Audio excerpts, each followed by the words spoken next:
Ed eccoci nuovamente di fronte alla chiesa di San Leonardo a Uri, non molto distante dal lago del Cuga.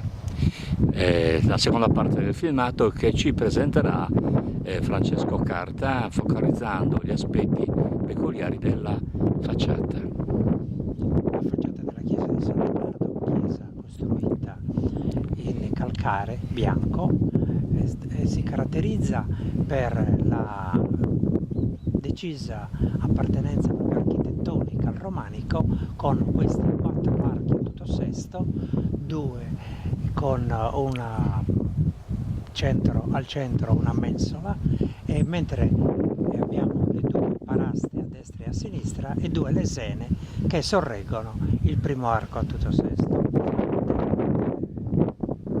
degli archetti pensili. Nel timpano della facciata abbiamo la finestrella a cruciforme, che anche questo è un elemento tipico del romanico.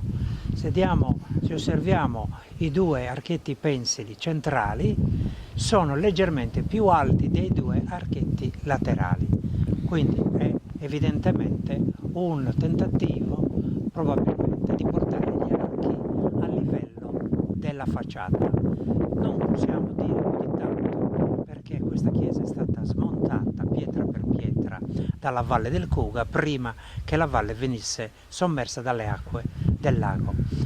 Sull'architrave, cioè sull'arco che caratterizza l'ingresso, vi è una pietra scolpita, una pietra aggettante, con un animale alatto che lo caratterizza, questa scultura.